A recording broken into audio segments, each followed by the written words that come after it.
Good afternoon, and welcome to the Institute of World Politics. For those of you that are new, how many new people? Okay, great. For those of you that are new, the Institute of World Politics is a graduate school. It's fully accredited, and we deal in national security and international affairs. We have 5 master degree programs, and we have 1 doctoral program. We have 18 certificates of study, and so those things are all available to you. And these afternoon discussions, lectures, whatever you call them, are continuously ongoing. So if you're interested in learning more about us or thinking about taking even just one class, or then find any one of the staff and they'll be able to give you the information. It's also on the website. End of the commercial. So today our speaker is Rick Fisher. Okay. He is a senior fellow on Asian military affairs at the International Assessment and Strategy Center. I'm sure you're going to find he's quite knowledgeable. He is a recognized authority on the PRC military and the Asian military balance and the implications for Asia and the United States. His most recent book is, let me look at this here, China's Military Modernization, Building for Regional and Global Reach. He's the author of nearly 200 studies, okay, on challenges to American security, economic and foreign policy in Asia. He's testified before Congress on multiple occasions about the modernization of China's military. And he's currently president of Pacific Strategies Incorporated. So you have somebody here today who's really an authority, and I think you'll find he's quite a speaker. So please help me welcome Rick to the podium.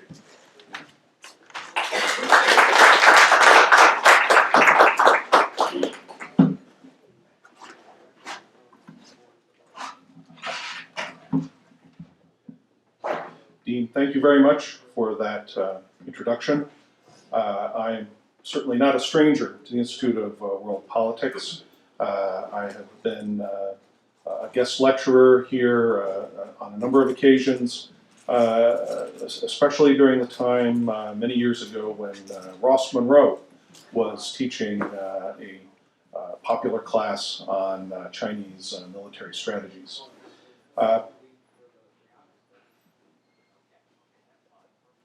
Since then, the Institute of World Politics has, in my mind, always been a strong refuge in Washington for realism.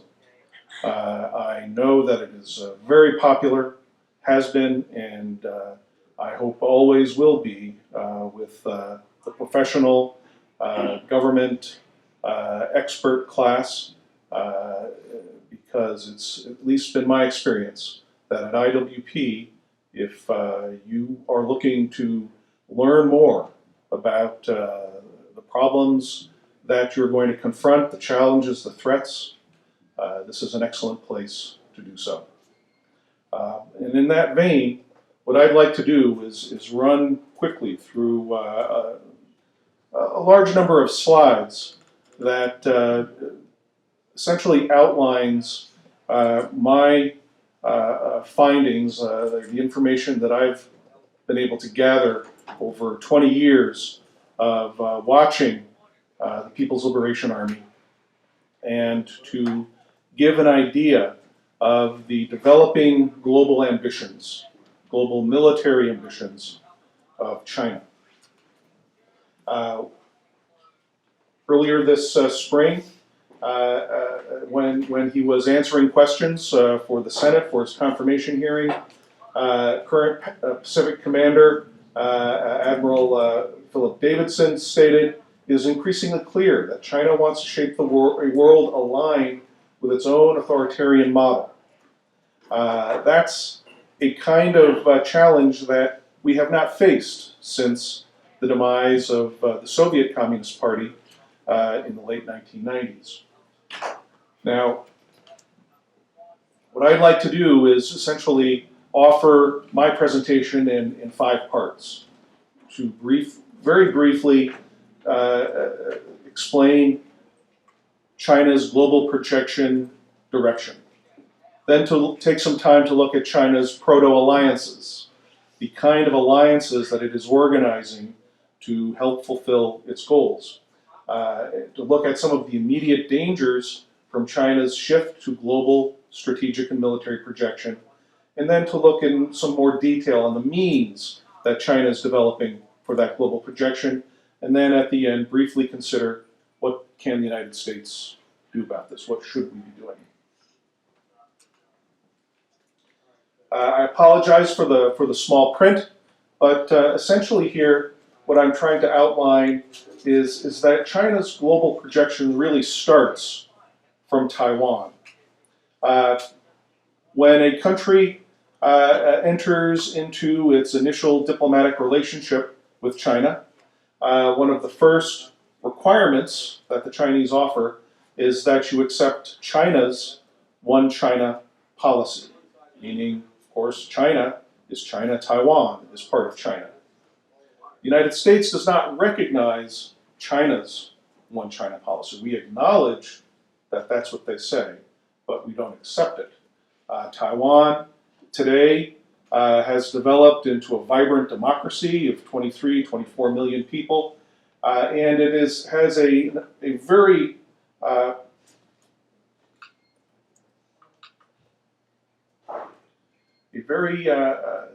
unique strategic position in Asia. It basically divides the Pacific in half. If you control Taiwan, you also control Japan's and South Korea's access to everything it needs to survive. You divide those economies from the economies of Southeast Asia. And for China, control of Taiwan will also allow it to consolidate its control over the South China Sea and begin its projection or strengthen its projection into the Indian Ocean and beyond. China, however, is already building the economic and then political building blocks on which it will also be constructing, as we see unfolding already, its growing military access and influence.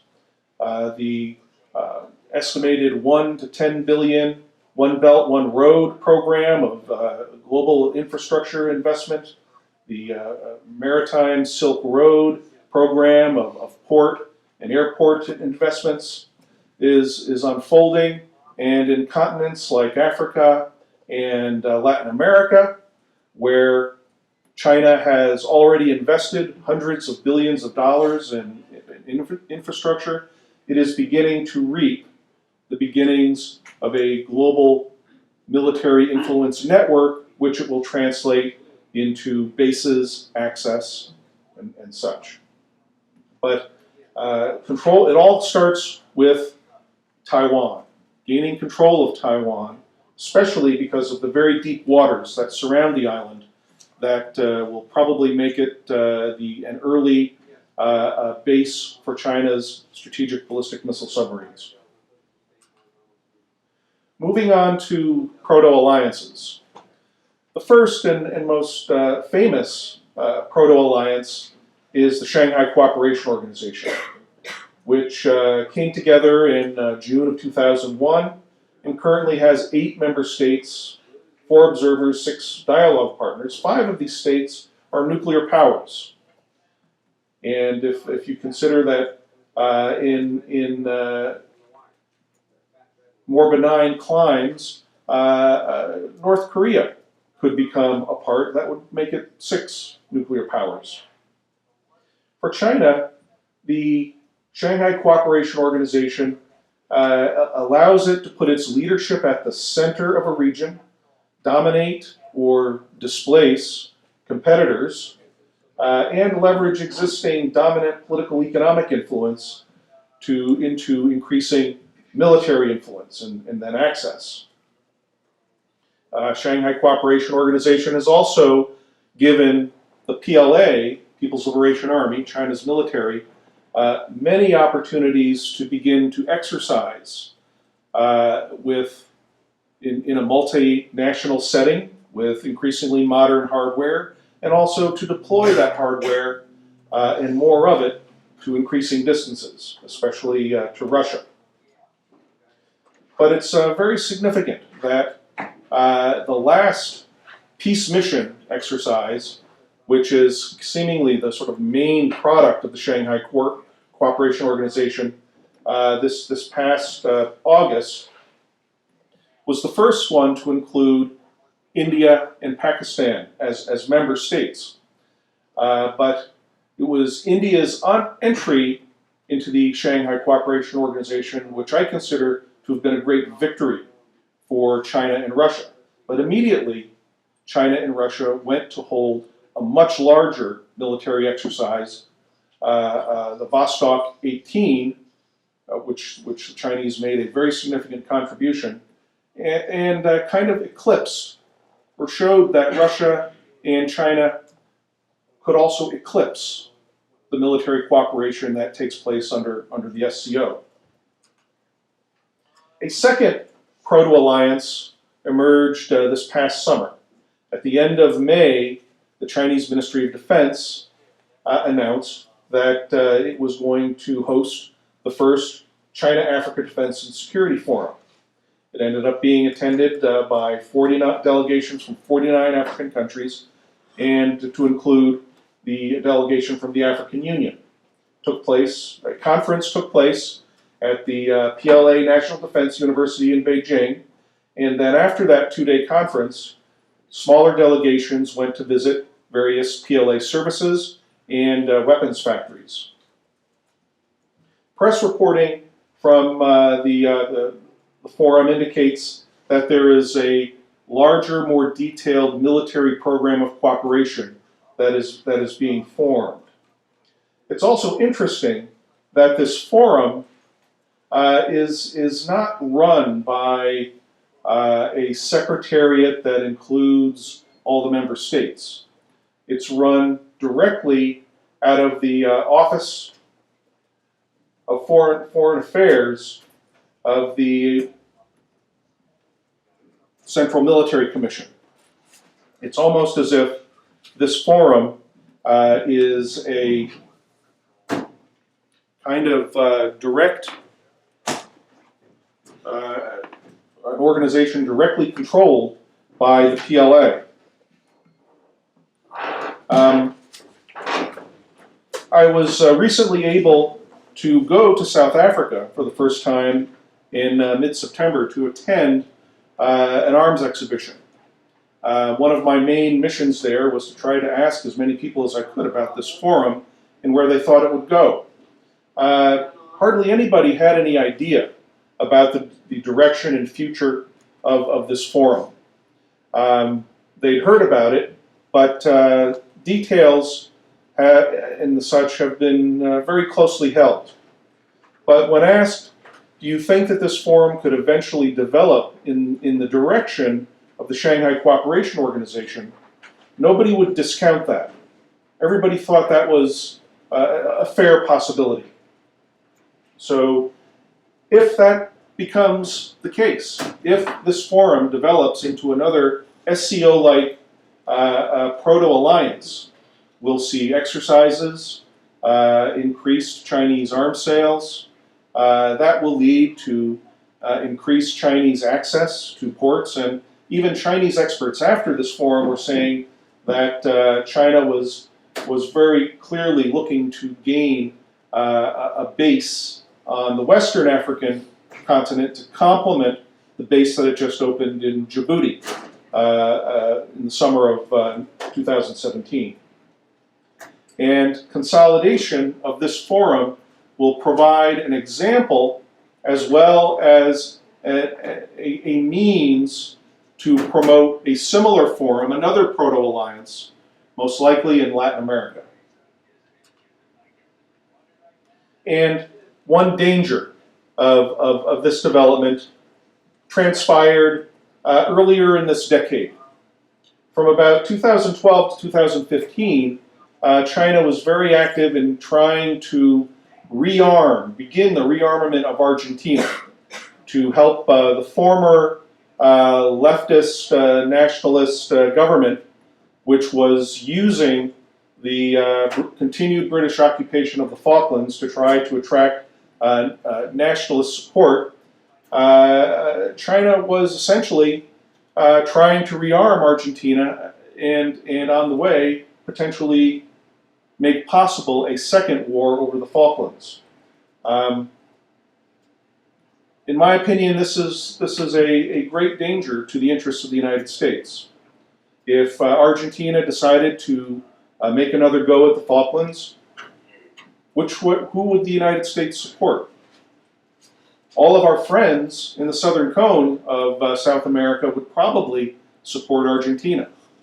So if we supported the British, then we would gravely damage our relations with all of our friends in the southern part of Latin America. That would equate to open doors for the Chinese, expanded influence, and probably the beginning of access and even probably basing rights in Latin America. So moving on, other dangers that are already upon us from China's global projection. As I mentioned, the conquest of Taiwan is a very early and key requirement for China to be successful in global power projection. And there is increasing concern that China could elect to attack Taiwan in the early to mid 2020s. The balance of power is shifting very rapidly and has been for many years to the Chinese side. And China has been concentrating on gathering the means to actually invade the island. China ignored this for decades, but in the last 10 to 15 years, there has been a real investment in the amphibious means and the airborne means to reach Taiwan. Now, in terms of formal PLA Navy amphibious lift, it's long been estimated that China could only move about 1 or 2 divisions to Taiwan. Not nearly enough to win the battle. But what often is not taken into consideration, it was mentioned, I think, once in the annual Department of Defense PLA report, is that China has mobilized thousands, probably tens of thousands, of civilian cargo platforms, both barges. There was a UN report that came out about 2007 that stated, the report was co-written by Chinese authors, that China had about 75,000 river barges. Even if you consider that 10,000 of those could be mobilized, and you go on Alibaba and you see these barges, they're for sale, 2-3 million apiece. They can carry 10 tanks, about as much as a Chinese landing ship tank, LST. That will require, however, that China capture ports, capture airfields, so that about the 2,000 Boeings and Airbuses can also be enlisted to transport men and material. And China does conduct exercises with civilian river barges and does conduct regular exercises with civilian airline fleets to have troop and cargo moving exercises, mobility exercises. There are roughly about 120 large cargo aircraft in China's civilian airline fleets. That equates to about 5 times the airlift capability of the PLA Air Force. So if China is able to establish bridgeheads on Taiwan, capture a couple of key ports, capture a couple of key airfields, then that would pose a very grave danger for Taiwan. 12,000 missiles that target Taiwan could be increased to over 4,000 missiles if China replaces each single missile SR short-range ballistic missile system with a second-generation system made by two companies that could carry anywhere from 2 long-range SRBMs up to 8 artillery rocket-based short-range ballistic missiles.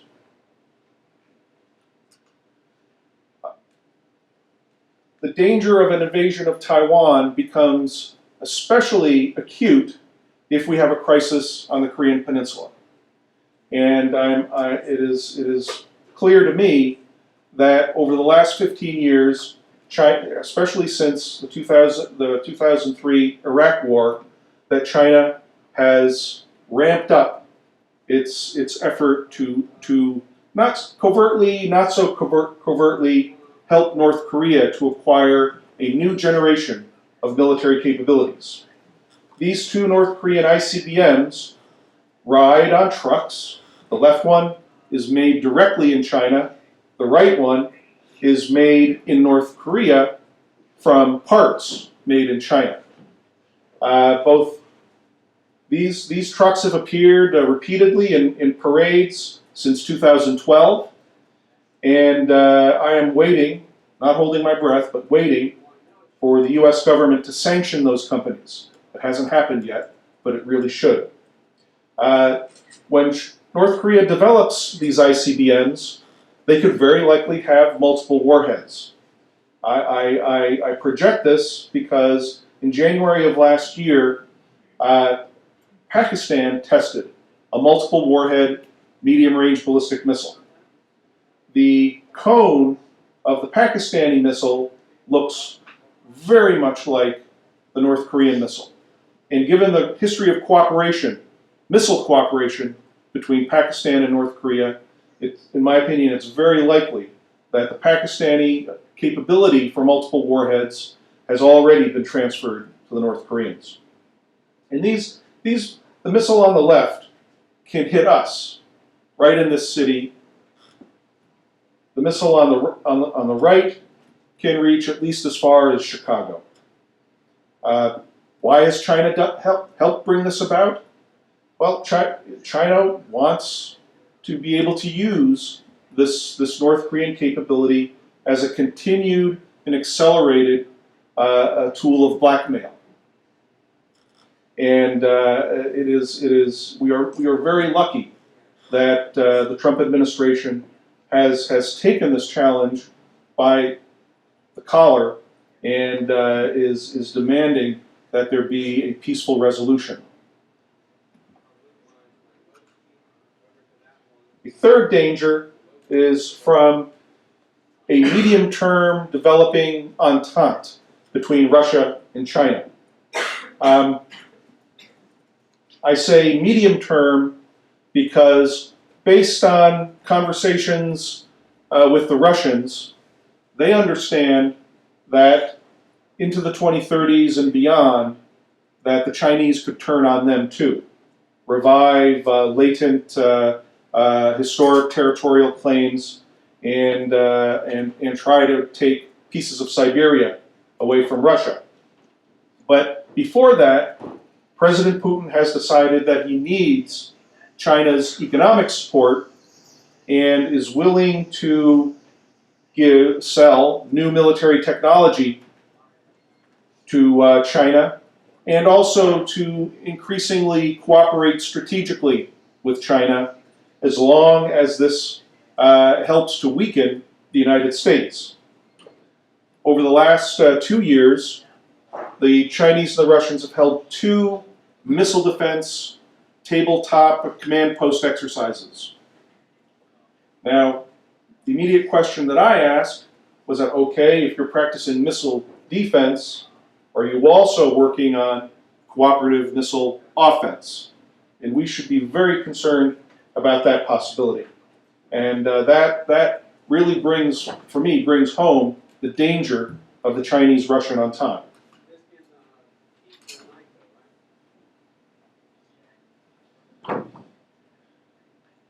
The possibilities for Russian-Chinese military cooperation development is pretty good. They already hold a near regular naval land exercises. There's an increasing Air Force component to these exercises. And it's, to me, quite realistic that in the event China decides to attack Taiwan, that there will be many layers of Russian support for that operation.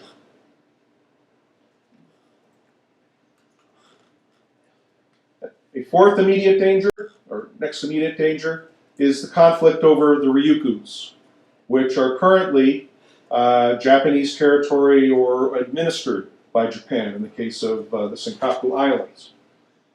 China is developing a fast trimaran frigate, and so is Japan.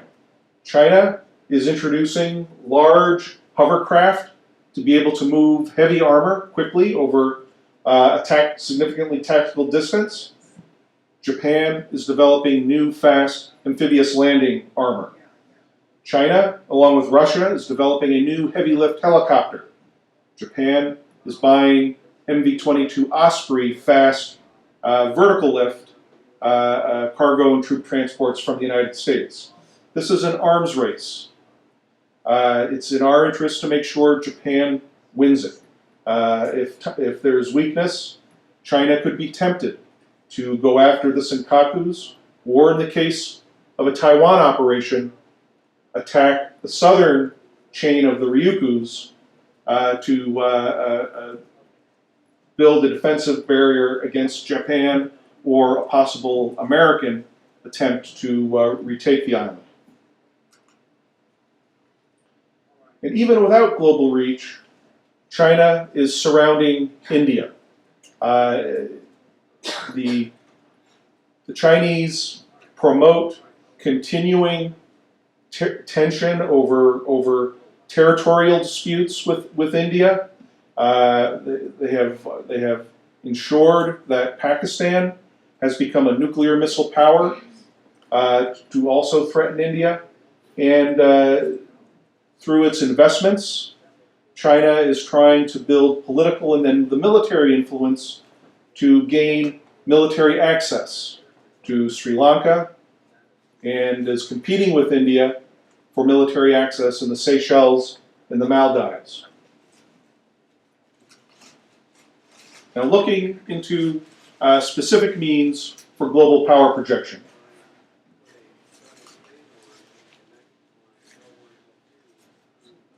I've mentioned already some of the basing networks that bases that China is seeking.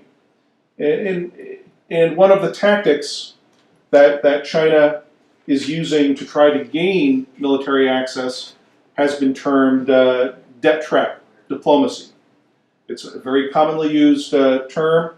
The Chinese will walk up, offer you loans for projects that seem great, promise low rates, but then when the payments become due and you can't make those payments because you're in debt to other countries, or you're in debt because of subsequent Chinese projects funded by loans, the Chinese demand repayment. And eventually, if you can't put up the money, well, okay, you have this nice airport. Why don't you let us have that? Or this nice port, let us have that. The first such exercise almost happened in Venezuela in late 2014. A Chinese newspaper carried a story that the Venezuelan government was ready to give China an island right off the coast of Venezuela in order to pay back the then $50 billion in debt owed to China. The very next day, the Chinese Foreign Ministry took special pains and time to deny the story in a Chinese newspaper that really was only read in China. I mean, the only reason I found out about it was because the Chinese Foreign Ministry spokesman made such a story about it. To me, this was a propaganda psychological exercise. This was a warning that Chinese power, influence in Latin America was reaching the point where it could actually contemplate obtaining military access or even actual bases in Latin America. China already has, in my opinion, a military base in Argentina. This is a space tracking and control base, which today is controlled by a new branch of the People's Liberation Army called the Strategic Support Force. The Strategic Support Force, I'll talk about this a bit later, would be the lead service for conducting warfare in outer space. So that base, at the tip of Argentina, is not only going to be a key node in controlling future Chinese combat spacecraft, it will also be a node for China's developing already formidable capabilities in cyber warfare. As we go into the 2030s, China is going to have completely nuclear-powered carrier battle groups. That's not just the nuclear-powered aircraft carrier, nuclear-powered escort cruiser, but also a nuclear-powered underway replenishment ship. No other country has built a nuclear-powered underway replenishment ship. But in December last year at an exhibition in Shanghai, one of the Chinese shipbuilding companies revealed that it is indeed developing such a ship. With nuclear power, you can travel faster. You have unlimited endurance, limited only by your consumables, food, airplane fuel, and such. It would basically enable China to very rapidly respond to global crises. Underwater power projection is also well underway. There was a published estimate in 2016 that China could build up to 14 of its third-generation nuclear attack submarine. That would lead to about a fleet of about 20 SSNs. Compare that to the 10 SSBNs that the United States intends to build for our next generation, which might allow 3 to 4 to be on patrol, whereas 20 SSNs could allow the Chinese to have 6 or 7 attack submarines on patrol. And Chinese sources indicate that they are working on a nuclear-powered air-independent propulsion system that would be much less expensive, a much less expensive way to rapidly increase their number of nuclear-powered submarines. China is also seeking to wire the ocean floor. It has invested hugely in its underwater Great Wall to try and close off littoral areas or perhaps the seas off of Pakistan to adversary submarines. China is also investing in amphibious transport. It's now working on its 7th 25,000 ton landing ship dock and will soon begin building new landing helicopter dock ships able to perform airborne amphibious projection. China has decided to vastly increase the size of the PLA Marine Corps, up to about 100,000 troops, and the Marines are becoming increasingly mechanized. Previously, their armor was designed essentially to take the beach, take the port, maybe take the airfield that was close to the beach. But now, China is equipping its Marine Corps with light tanks and medium-weight wheeled armored combat vehicles that are capable of carrying the fight beyond the beachhead well inland. Power projection. Air mobile projection is also on the way.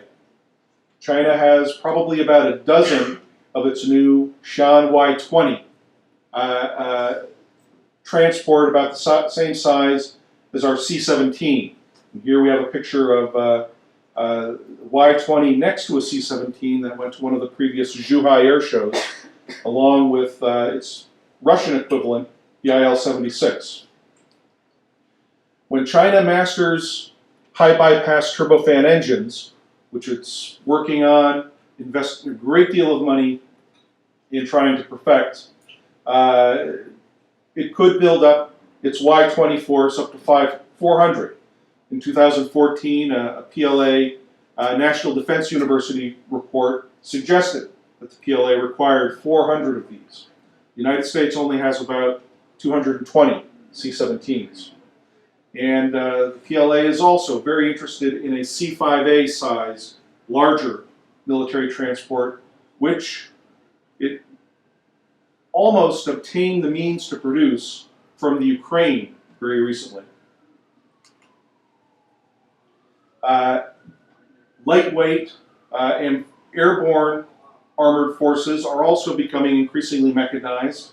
The PLA Airborne Corps is one of the first to develop and include lightweight air-droppable 122 millimeter artillery systems, armored infantry fighting vehicles, and such.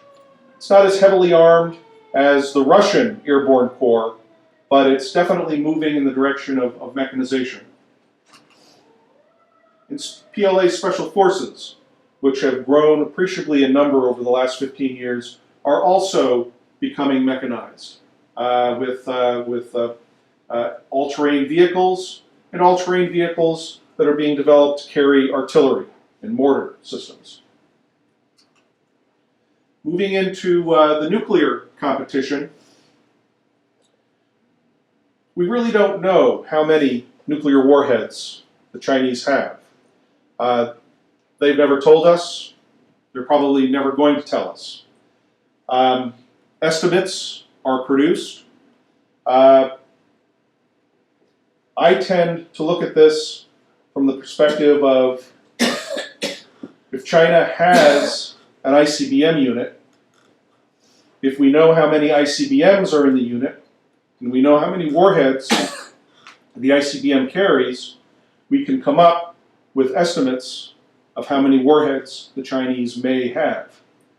And, well, bottom line is that if you assume 2 units for this list of ICBMs, although the submarine-launched ballistic missiles will remain constant because of the number of ballistic missile submarines, if you assume 2 units for the ICBMs, and that each unit has 1 reload for the launcher. Medium-range ballistic missiles and short-range ballistic missiles all have reloads. If we assume there's reloads for ICBMs, then we can very easily foresee China exceeding 1,000 ICBM warheads alone, ICBM and SLBM warheads. The United States, with our remaining nuclear control agreement with Russia, we've both agreed to have about 1,500 nuclear warheads on deployed ICBMs. And China has also developed the small ICBMs that will allow its new large missiles to carry, the DF-41 in particular, up to 10 warheads. And the Chinese missile companies are also investing heavily in new civilian space launch capabilities. One of these companies, China Aerospace Science and Industry Corporation, CASIC, has a family of solid fuel space launch vehicles that it's developing. The large vehicle, called the Kuaizhou 21, is larger a solid fuel rocket larger than the solid fuel rocket booster on the US Space Shuttle, former US Space Shuttle.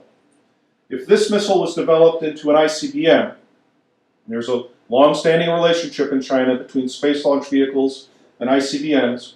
If KZ-21 becomes an ICBM, it could carry 20 tons into low Earth orbit, potentially 100 warheads. That's amazing. And there's been a rapid development in medium range and new intermediate range ballistic missiles, theater strike systems, to include air-launched ballistic missiles, and very soon, according to Chinese sources from last year, sea-launched ballistic missiles with maneuverable hypersonic warheads. Very difficult to shoot down with current technology. Combat aircraft are developing at pace. The next sort of workhorse fighter will probably be the J-16, equivalent of Soviet, Russian Sukhoi 30, but with better electronics, better weapons. Here we have the Chinese already are marketing a hypersonic speed ground attack missile that the Pakistanis say could become an anti-ship missile, guided anti-ship missile. Very long-range air-to-air missiles with dual-mode guidance, something that we don't have. Unmanned systems, we hear a lot about these in the press. Airborne unmanned systems, sea-based, underwater unmanned systems, and ground-based unmanned systems. China is investing heavily. As it begins to introduce fifth generation, what we call fifth generation combat systems, China is also working on sixth generation combat concepts. The J-20, China's first fifth generation fighter. According to some China sources, they could build up to 400 of them. We only have, 170 F-22s after the hurricane. Again, dependent on Chinese development of turbofan engines, but a lot of money is being devoted. Toward the sixth generation, I mentioned the Strategic Support Force. The SSF is working hard to dominate what they expect will be the next realm of warfare, the combination of cyber, information warfare, with space warfare, with energy weapons. Instead of attacking your force on preemptively before it goes to war, why not just call all the wives of all the pilots or of all the tank drivers with a robocall and say, look, if your husband gets out of bed, your retirement account is going to disappear. The gathering of databases, the weaponization of artificial intelligence, the dominance of low Earth orbit makes those scenarios possible. And the Chinese are investing heavily in making sure that their strategic support force dominates this next era of warfare. China is also investing in combat in the near space realm, the region just before low Earth orbit, where radar and electronics become funky, and you can go in and out of space if you have the kind of cross-air vehicles that China is also working on. Weapons in space. If you look at some Chinese academic journals, in 2013, one of China's leading laser weapons developing institutions proposed a 5-ton chemical-powered laser combat satellite. The KZ-21 could loft four or five of those. electrochemical weapons, space application. Also, a nice nifty article looking at the potential for using low Earth orbit platforms to bomb the Earth. Something that the Russians considered doing, taking their Mir space station, equipping it with cut down Buran space stations, and using those as Earth bombers. I expect that the future Chinese space station, which could be beginning to enter space in next year or the year after, to also be dual use, to also be able to conduct military missions or to support them. China has other kinds of space power ambitions. It wants to loft huge, very thin mylar solar energy gathering satellites and beam that power to Earth. Some authorities that I've spoken with acknowledged my concern that an energy gathering satellite like this could also be turned in the direction of a target to beam that energy at a target. And then there's the potential for China's militarizing the moon.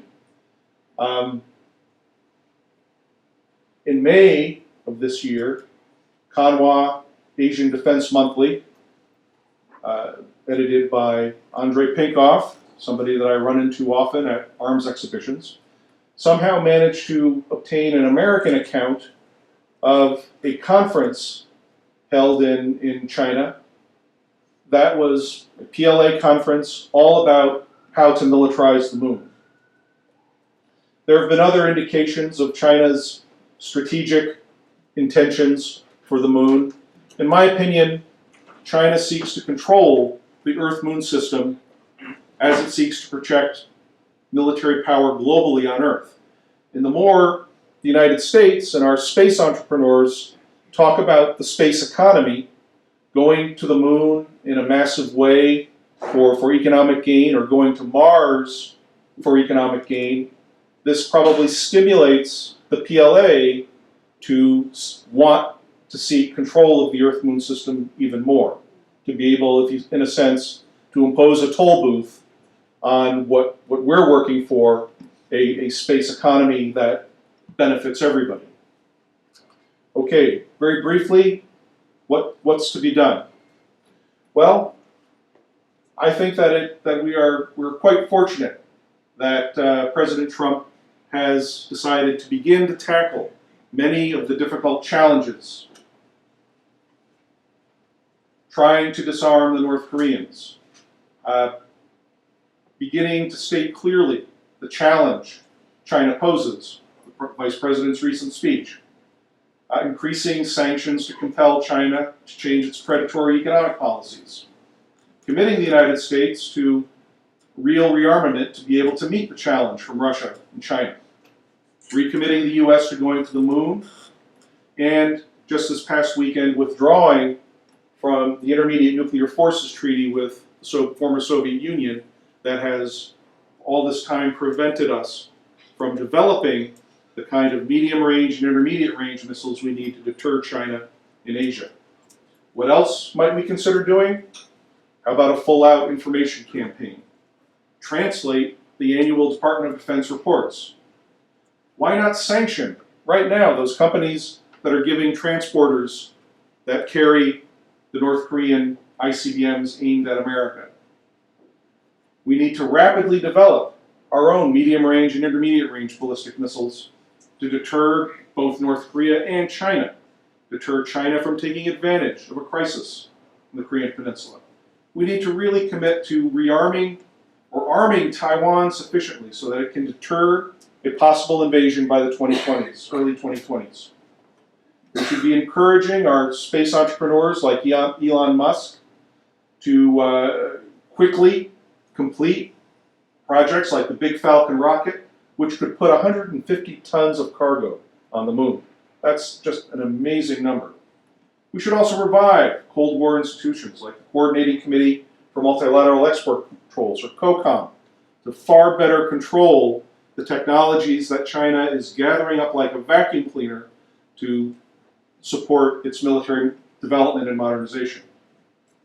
We need to enlarge NATO, not just in a formal way with new members, but in an informal way, by allowing for virtual cooperation, virtual military exercises, virtual online constant information exchanges. So much of what China is doing now is, in an operational sense, depends upon knowledge of everything that's happening. A war against Taiwan could begin preparation near the Indian border, and vice versa for India. Both of those should be talking to each other constantly, or have the means to be able to warn each other of developments on both ends of China. All right, those are just a few things. I've exceeded my speaking time, but there is time for questions, and I'll stick around for as long as there are questions. Okay, Paul Berkowitz had his hand up first. So I have a question and a short statement. The question is, when we do these freedom of navigation operations, and we say we've gone within 12 miles of the territorial, seas of these artificial islands, when within is a legal word. I mean, I can come within a second of dropping my, cell phone. It doesn't mean I'm done. Within, but isn't necessarily inside the 12-mile zone. It could be outside. So I'm really wondering if we keep using the word within, are we actually going inside the 12-mile zone? I don't know if you know the answer to that. And the other part of is more of a statement. I think it was you years ago told me it's not China's military, the PLA, it's the Communist Party's military. So I think it would be helpful, if we refer to, instead of referring to China, we refer to the Communist Party. It gets people focused because just like if I go to fix my car, and I know it's my starter, I need to know if it's the solenoid, the armature, or the brushes. So if you identify the problem, you can start working on it. And I think as long as we keep saying China, China, China, and not the Communist Party, we aren't working on it. But in any case, I just wanted to know if you knew about whether or not we're going within or inside the 12 miles. Okay, Paul. Paul is asking whether in freedom of navigation operations, the United States is going within the 12-mile territorial limits that almost all countries recognize around the disputed areas in the South China Sea especially, and is also concerned that we get our terms correct, that we correct our terms and refer to China's military as Communist Party's military. But on the latter point, Paul, that's very clear inside China, as we both know. If you're a member of the People's Liberation Army, especially an officer, especially if you're in a high command position, you're very much aware that you work for the party and not for the country. You work for the country second, for the party first. It would, of course, your point is well taken. It's just a matter of the effort that we expend, adding a little extra verbiage. But you're right about the FONOP limit and such. We've both been watching debates about this, and I have to say that I'm not completely sure whether we indeed go within the 12-mile limit. This is certainly what reports say consistently, but these operations happen way out there. We find out about them usually after the fact, and we're really not able to say for sure what has actually happened. Ken Allen had a question. Ken Allen from who now leads a new Chinese aerospace studies cell at the National Defense University. A very exciting development of the last year. It's actually called CASI, Center Aerospace Studies Institute, in front of the Air Force. And I'm going to take exception with two things on this. 400 Y-20s and 4 to 500 J-20s. bottom line is this, the Peel Air Force, you have to look at it from an organizational perspective. I was in Shanghai in the 80s. That time we had 50 air divisions. Each air division had 2 regiments. Each regiment had roughly, at that time, maybe 40, 50 aircraft. Today, there are less than 20 air divisions, 3 bomber, 3 transport. Each transport division has 3 regiments, roughly 20 aircraft, that's 60 airframes. You divide that, 400 Y-20s, that's 16 air regiments. No way in hell are they going to do that. Same thing on, they now have fighter brigades, ground attack brigades, and they take that 400, divide it, again, 20, that's 16 new brigades. There's no way they're going to do that. And you take a look at the mission of the Y-20, or the J-20. What is it? It is long distance, over water, and it's stealth. What do they need 400 aircraft? And they're not even refuelable. So you got to take a look at this thing from an organizational perspective. It doesn't fit into their structure. It just doesn't do that.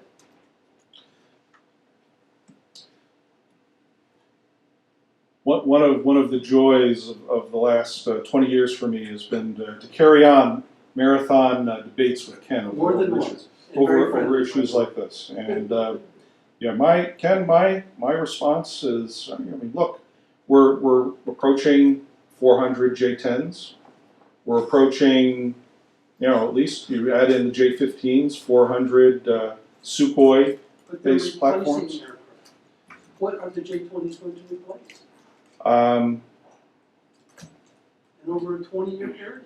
I look at this as a power ambition. I mean, the footnotes that I use are tenuous.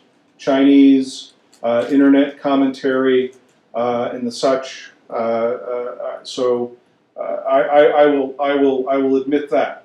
However, if you are looking at the kind of power projection ambition that is represented by the naval buildup, by the investment in organizations, the proto-alliances and where they're going.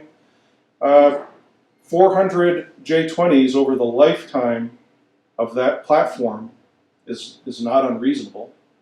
400 Y-20s is also not unreasonable in my opinion. From an organizational perspective, it's totally unreasonable. And you have to look at that. You have to look at their history, where they are, and I know you're looking at strategy in it, but it doesn't fit into their structure. It just flat doesn't do it. Current structure. Even their long-term structure, it doesn't fit.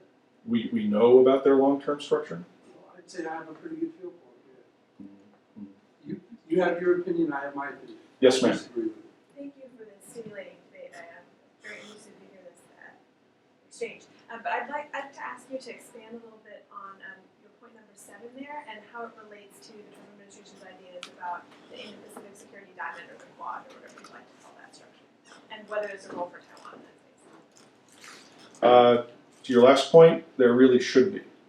And including Taiwan, even on a virtual level, would be an enormous benefit for how I see the Trump administration's ambitions for promoting greater Indo-Pacific cooperation, especially among the Indo-Pacific democracies.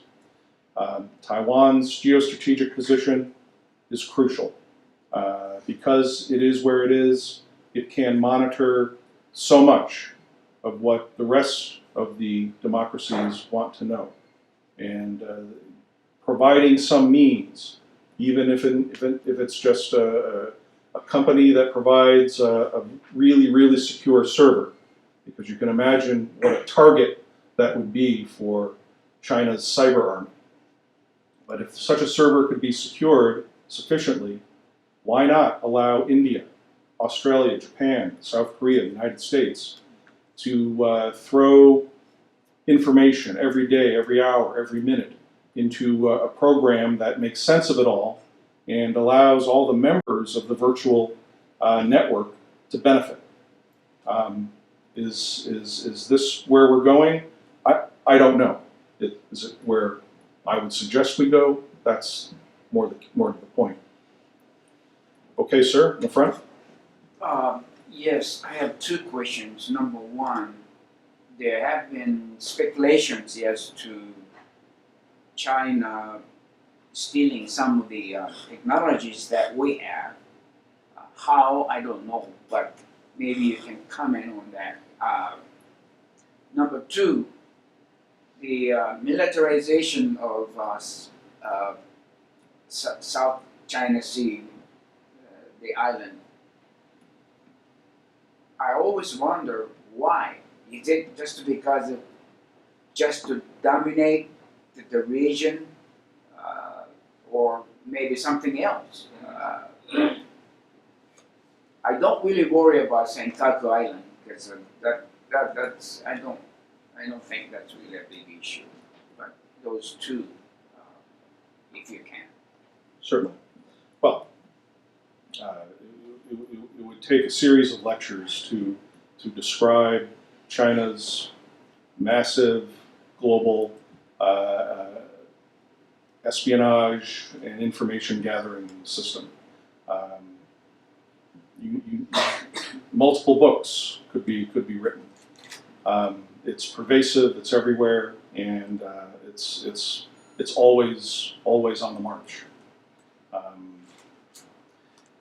As for the South China Sea, the 3 new bases that the Chinese built on top of coral reefs, along with a few other smaller bases that don't have airfields, extend the reach of China's aircraft and ships into the South China Sea, help to protect an eventual larger deployment of Chinese SSBNs into the South China Sea, protect these assets on Hainan Island, which will include the only space launching facility capable of launching the new liquid fuel heavy lift vehicles that China is going to be using, at least so far, to go to the moon and then to Mars. So controlling the South China Sea is actually critical to controlling the Earth-Moon system. Controlling the South China Sea secures Hainan Island as the principal space base for launching spacecraft large enough to obtain advantage on the moon and then beyond. Yes, in the back, the lady. My name is Jeannie with Voice of Vietnamese Americans. When you discussed the geostrategic importance of Vietnam and the ADMM plus happening recently, and the achievements of that, I think General Marcus went there, and there was a certain joint declaration with the ADIZ included. I don't follow American-Vietnam relations as closely as I do a few other countries, but it's clear to most observers that following the rapprochement between the United States and Vietnam, that the United States has been increasingly interested, as are many other countries, in pursuing the kind of cooperation with Vietnam that adds to the kind of pressure that we should be putting on China to pursue peaceful avenues towards settling the disputes of the South China Sea. And that Vietnam, of course, is limited in the extent to which it will cooperate with the United States and other countries because of its fear of China.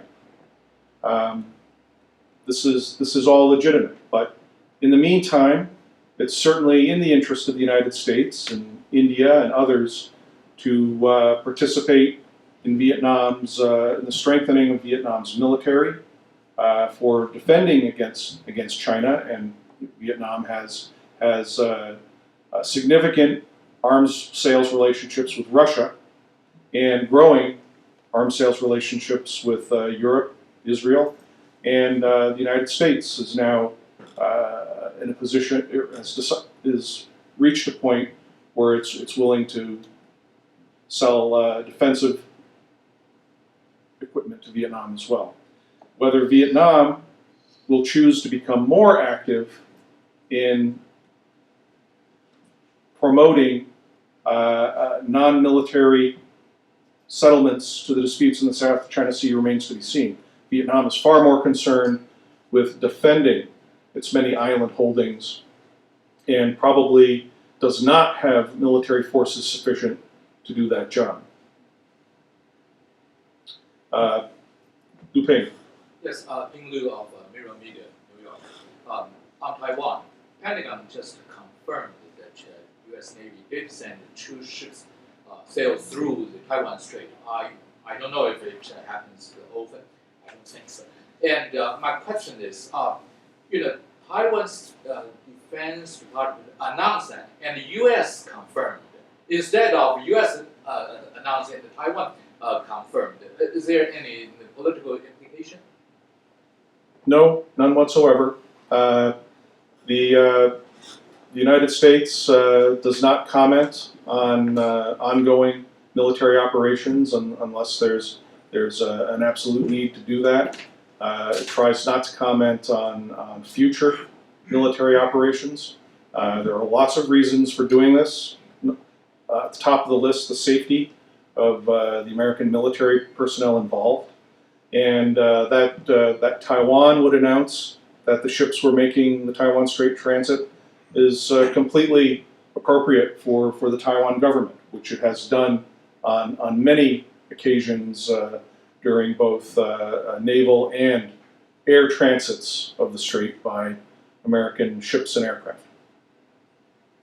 Yes, sir, in the middle. Austin Lucas, CSIS. I had a question concerning the military importance of the East China Sea, and that's the first part.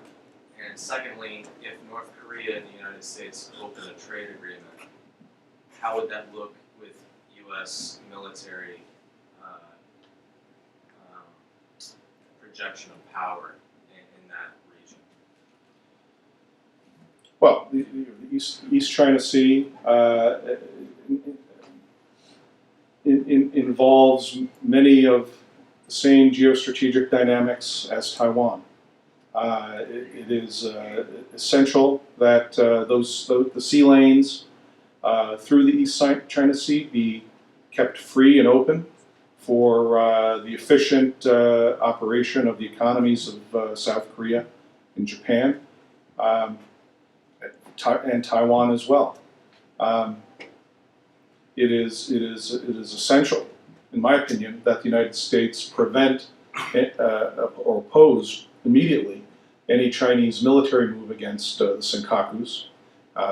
Their disposition should be settled peacefully, if at all. We recognize formally the Japanese administration of those islands, and any Chinese move against them that we did not support Japan in a defensive way would have would be a stunning blow, probably a death blow to the U.S.-Japan alliance.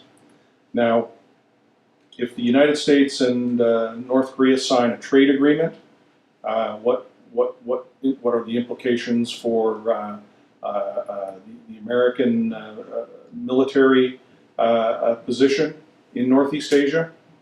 Well, a trade agreement is a trade agreement.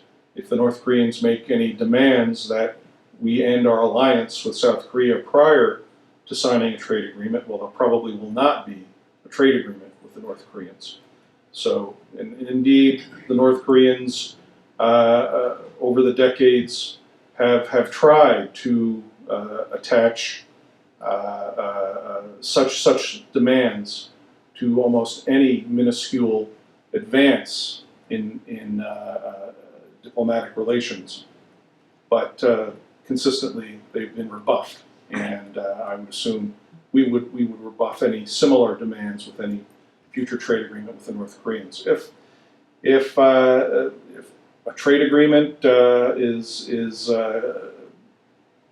certainly an agreement with Seoul, and we both agree that it does not affect in any way the ability of the United States to fulfill alliance obligations to the South Koreans, then why not?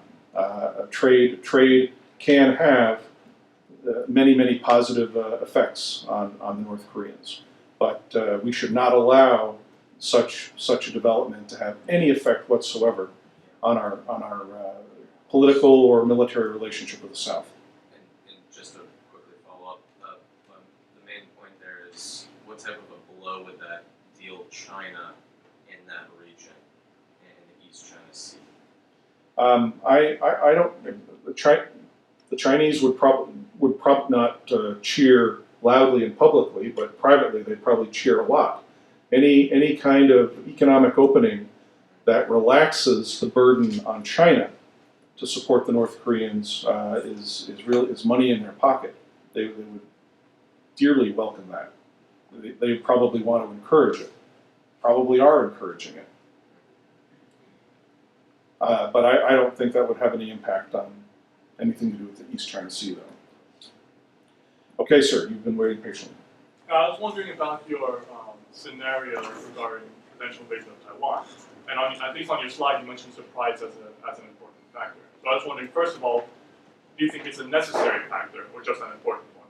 And following on from that, given the sheer logistical supporting of invasion, you mentioned 10,000 river bodies, for example, is surprise even possible?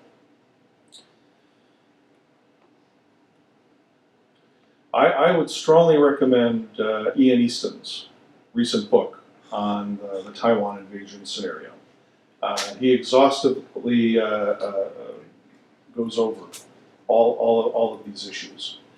Yes, surprise is going to be almost essential, and it will truly stretch and challenge the creativity of the PLA to probably over many years be pre-positioning these barges next to supplies so that the troops can get there in short number of days and the requisite mass of troops can be made ready. But the initial attack would almost certainly require almost perfect surprise, provided there's not a massive distraction that prevents or delays the United States from becoming involved. And that is why one of the reasons why China has invested so much in North Korea's rearmament, especially its nuclear missile rearmament. Sir, we have to take off soon? Okay, one last question. Last question, all right. Well, thank you for the presentation. I thought it was very interesting.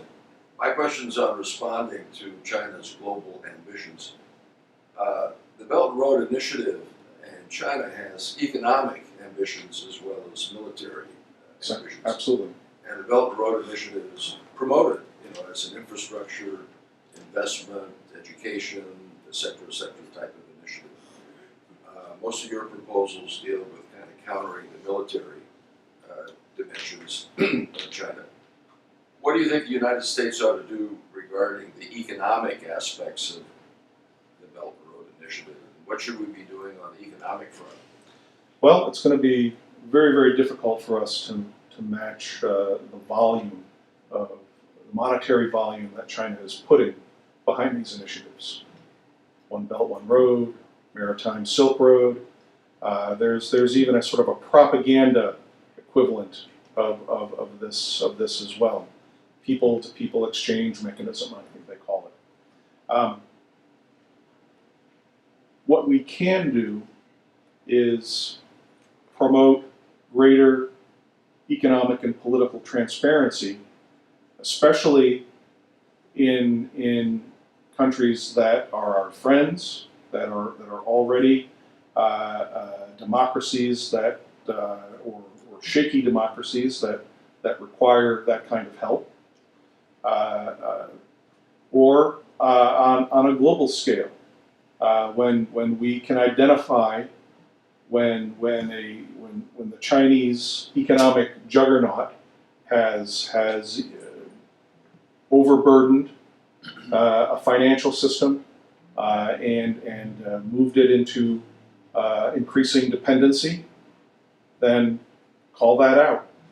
And I mean, there are already thoughts afoot about how to save some of the South Pacific Islands from the hole that they've dug themselves into, accepting too many Chinese loans. Because the monies involved are relatively small, one of the ideas is to actually go out and just pay off the bribe, pay off the Chinese. What kind of deal that you get out of that remains to be seen. You know, more Chinese loans or a financial system in which transparency is paramount so that a political system can better avoid the dangers. I would hope that's where the administration is tending. And from what we hear, that the willingness of higher administration officials to actually speak about this and begin to call out this dynamic that the Chinese are creating is at least encouraging. Okay, well, look, thank you very much for attending this gathering as well. My thanks to the internet audience, and may you all have a wonderful evening.